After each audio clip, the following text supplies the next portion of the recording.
자, 그런데요. 이번에는 이번에 이제 총선에서 민주당 후보들이 대거 이제 당선이 됨으로 인해서 뭐랄까요? 그 면면들을 조금 분석을 해보니까 이재명 대표의 소위 측근 그룹이라고 일컬어지는 친명계들이 다수 배지를 달면서 국회에 입성을 하게 됐다 이런 겁니다. 먼저 친명 호위 그룹.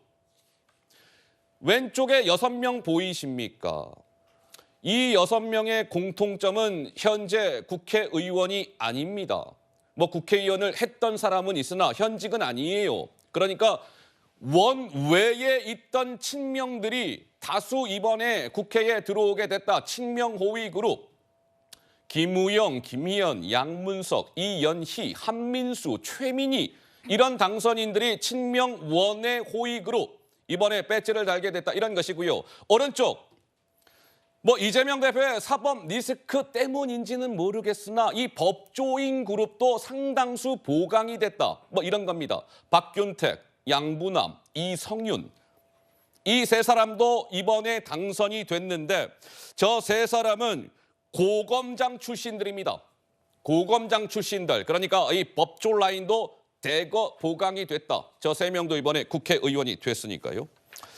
자, 이것과 더불어서 소위 민주당 내에서 여전사 3인방이라고 스스로 이야기했던 이 세 명도 이번에 22대 국회의원이 됐습니다. 먼저 목소리 들어보시죠. 민주당이 여전사 트리오다 그러시더라고요. 검찰 독재, 검찰 쿠데타의 조기 종식에 앞장서 달라 그런 역할 부여가 담긴 의미다 생각합니다. 세 사람을 묶어서 여전사 3인방이다 뭐 이렇게 표현하는데 민생 바탕 경제 위기에 대해서 좀 정책 기조를 바꿔달라 이런 국민들의 요구가 있다 생각을 합니다. 그런 차원에서 임기를 지키기 위해서 4.5 원철을 전략적으로 그런 명칭을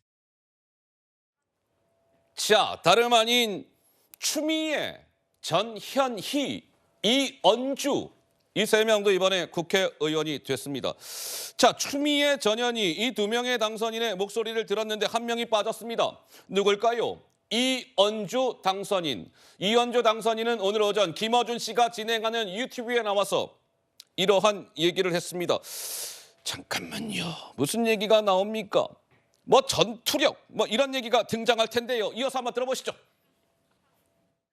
이제 싸워도 제대로 싸울 줄 아는 사람이 됐지 않습니까? 제일 먼저 싸울 전선이 어디입니까? 이채양명주 중에서 최상병 사건 최상병 사건. 관심이 가장 많고요. 저는 윤 정권이 사실상 아무것도 안 하고 있다라고 보기 때문에요. 뭘 꼭 하라는 건 아니지만 뭘고 하라는 건 아니지만 그냥 무관심하세요. 국정의 동력, 에너지를 갖다가 남 때려잡는 데 다 쓰고 있기 때문에 야당이 190석 아닙니까? 국민들이 상당히 어떤 대안으로서의 모습을 보여라 이런 거라고 저는 봅니다. 그래서 그런 것들에 대한 논쟁들을 해야 되겠다.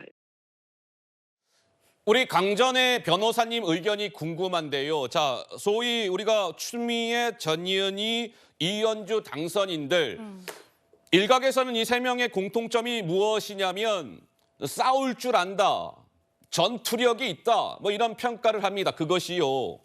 어떻습니까? 더불어민주당의 약이 될까요? 아니면 반대로 독이 될까요? 우리 강전의 변호사님 의견은 어떠하실까요? 글쎄요. 일단 민주당 내에서 이재명 대표의 체제가 굉장히 공고해질 것으로 앞으로도 예상이 되는데요. 이번에 이 여전사 3인방, 특히 이현주 당선인 같은 경우에는 과거에 문재인 정부에 대해서 굉장히 비판적인 이야기를 하다 탈당을 한 바 있어서 이번에 복당을 하는 과정에 있어서도 당내에서도 여러 가지 이야기들이 있었죠. 그러고서는 이제 결국에는 입당을 하고 출마를 해서 당선이 되었는데 이 세 분, 추미애, 전현희, 이현주 이 세 명이 결과적으로는 본인과 아무런 관련이 없는 지역구에 가서 뭐 이제 이재명 대표의 후광을 입어서 결국에는 당선이 되었습니다. 이분들이 좀 어쩌면은 앞에 나와서 큰 목소리 내시는 스피커, 특히 이현주 당선인 같은 경우에 굉장히 큰 스피커로서 앞으로 활약을 하게 되시지 않을까. 22대 국회가 시작이 되면 아마도 뭐 민주당 대변인 정도, 원내대변인 정도 하지 않으실까 저는 생각을 하는데요. 네네. 거기에 대해서 이게 뭐 잘하고 있는지 여부는 우리 시청자분들 그리고 국민들께서 판단을 하시리라 생각을 합니다. 예. 그리고 앞서서 우리 채널A에서 항상 CG 열심히 준비를 해주시는데 어떤 CG요? 친명 호위 그룹, 다시 한번 좀 법조그룹 그 예. 아까 리스트 있지 않았습니까? 아마도 이번에 당선인 중에서 이재명 대표와 그 측근들이 너무나 많았기 때문에 빠진 사람들이 있지만 뭐 추려서 넣으신 것 같습니다. 법조그룹도 아마 검사장 이상만 넣으신 것 같은데 예, 예. 우리 법조그룹에서도 사실 대장동 막내 변호사 김동아 변호사 같은 경우에도 서대문 갑에서 굉장히 청년 전략 지역구로 되었을 때 여러 가지 이야기가 있었지만 결국엔 또 당선되지 않았습니까? 이런 분들도 있고 예. 또 친명 호위 그룹도 김준혁 후보 당선이 있지 않습니까? 본인의 저서 제목이 이재명에게 보내는 정조의 편지 이런 글을 쓰셨던 분이기 때문에 그리고 그분도 스피커로서 굉장히 여러 가지 이야기 많이 하시는 분이어서 예. 글쎄 뭐 대변인까지 되실지는 모르겠지만 민주당이 이번 22대 총선에서 여러 가지 전투력 가지신 분들 그분들을 많이 모셔왔다라고 생각을 합니다.